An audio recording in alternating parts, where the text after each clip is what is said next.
Nggak terasa bentar lagi prom night. Kau baju apa nanti, Sel? Gak tahu, terserah. Aku gak pernah ikut acara ginian, Bamon. Kalau ke undangan pun paling aku pakai baju mamaku aja. Nah tuh, bisa lah tuh kau pinjam baju mamamu buat prom night.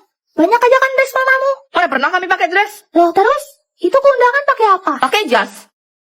Lah, jadi gimana, Ser? Ya nggak tahu.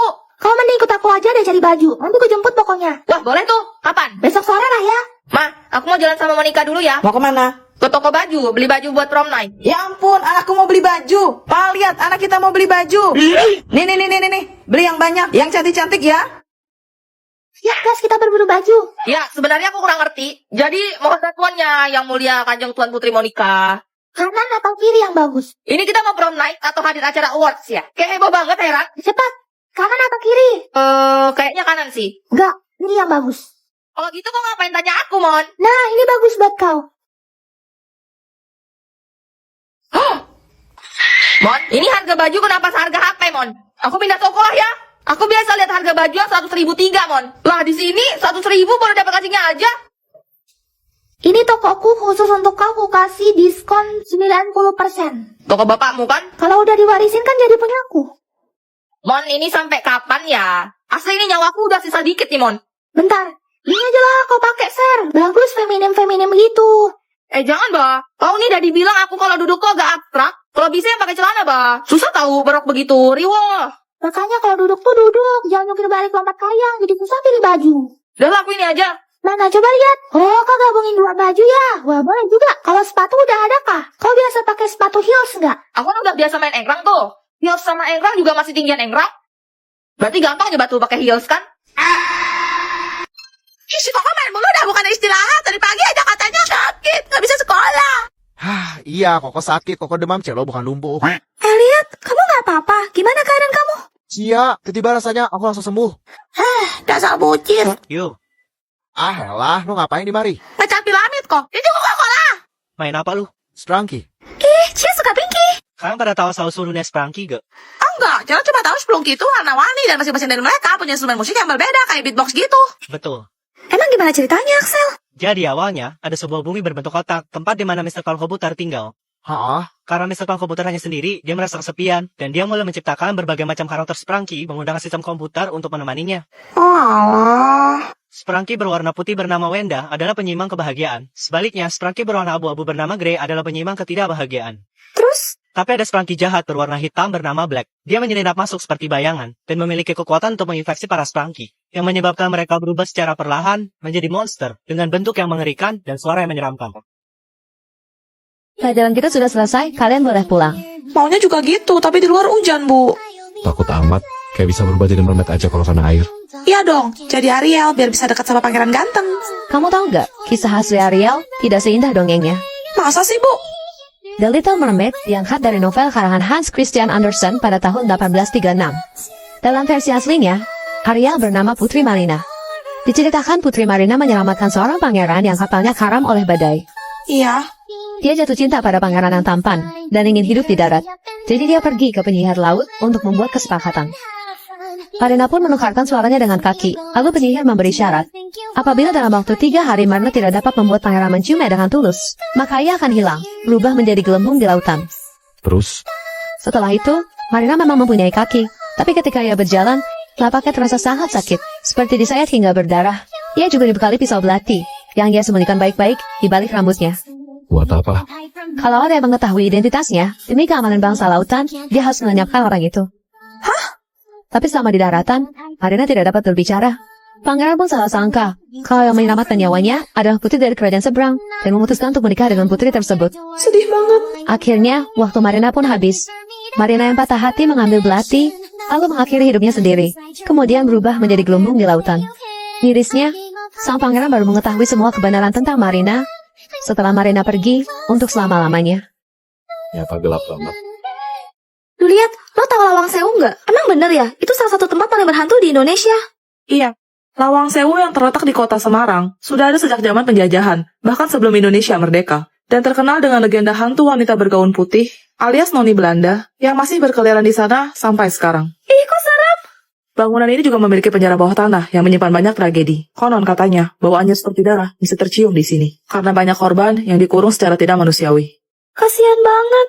Kalau kamu pergi ke gedung utama Lawang Sewu, kamu akan menemukan sumur tua yang sudah ditutup. Sumur ini dulunya digunakan tentara Jepang untuk menyiksa para tahanannya. Mitosnya, sering terdengar suara teriakan dan rintihan tangis minta tolong dari dalam sana. Ya ampun. Lawang Sewu juga disebut-sebut sebagai kerajaan jin, karena saat arwah masuk ke tempat ini, ia akan terjebak dan tersesat selamanya. Karena Lawang Sewu itu sendiri berarti 1000 pintu. Astaga! Ada seorang anak kecil yang sedang ketakutan. Ia berlari ke ibunya sambil menangis, dan terus-terusan bilang kalau ayahnya berada di kamarnya. Ibunya kemudian menghela nafas panjang, lalu berkata, "Nak, ibu lelah. Berapa kali ibu harus bilang, ayahmu sudah meninggal 4 tahun yang lalu." Tapi sang anak tetap bersikeras, seraya mengajak ibunya masuk ke kamar untuk memeriksa. Sesampainya di kamar, anaknya menunjuk ke arah sudut. "Itu ibu, ayah di sana," sedang ke tembok. Ibunya terdiam sejenak, lalu meyakinkan anaknya kalau orang yang sudah mati tidak bisa terlihat.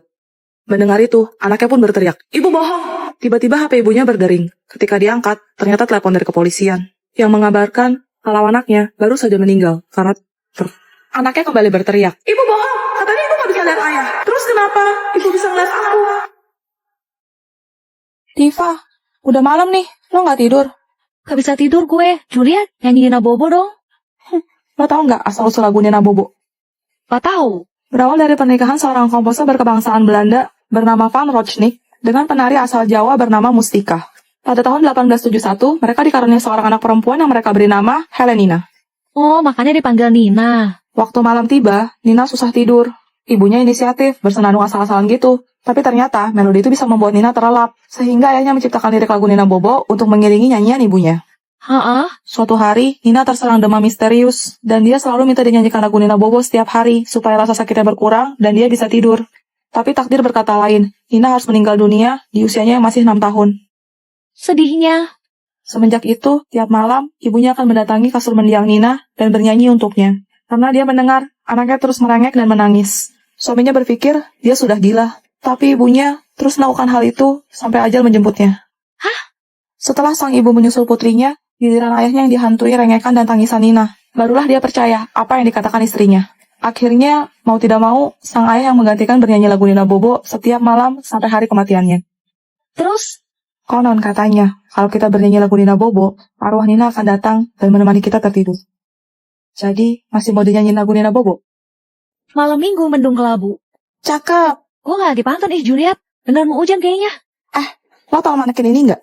Enggak. Manekin ini namanya La Pascualita. Dia diletakkan dalam etalase toko gaun pengantin di Meksiko pada tahun 1930. Bentar, 1930. Tapi kok manekinnya diteramat? Kuku sama garis tangannya kelihatan jelas. Bahkan bulu alis sampai urat nadinya. Konon katanya, pemilik toko ini memiliki anak perempuan bernama Pascuala yang akan melangsungkan pernikahan. Ayahnya pun sudah menyiapkan gaun pengantin terbaik untuk putrinya. Tapi mirisnya, saat acara berlangsung, Pascuala digigit kalajengking beracun yang bersembunyi di balik gaunnya. Terus? Pascuala dilarikan ke rumah sakit, namun nyawanya tak tertolong. Keesokan harinya, ada manekin baru yang dipajang di toko itu, dan terlihat mirip dengan Pascuala. Hingga gaun pengantin yang dikenakannya juga sama persis. Waduh. Menurut rumor yang beredar, ayahnya tidak bisa menerima kematian putrinya. Jadi dia mencelupkan jasad Pascuala ke dalam larutan lilin dan mengawetkannya. Jangan bilang manekin itu. Waduh, orang. Masa tadi aku kuesnya, terus kalau di sebelah tiba-tiba mati nyala sendiri. Padahal gak ada orang. Cerita zaman purba apa lagi nih? Beneran. Apa gara-gara sekolah kita dulu bekas kuburan ya? Tidak kau lah. Pasar ikan. Sekolah kita udah bukan pasar ikan, bah. Bukan bekas kuburan. Jangan bikin takut lah, Bang. Kau nih, Mon. Gak berani nanti aku kuesa, weh. Bah, kau laki, woi. Bisa-bisanya tuh nah. Mana sih? Aku kuesa lah.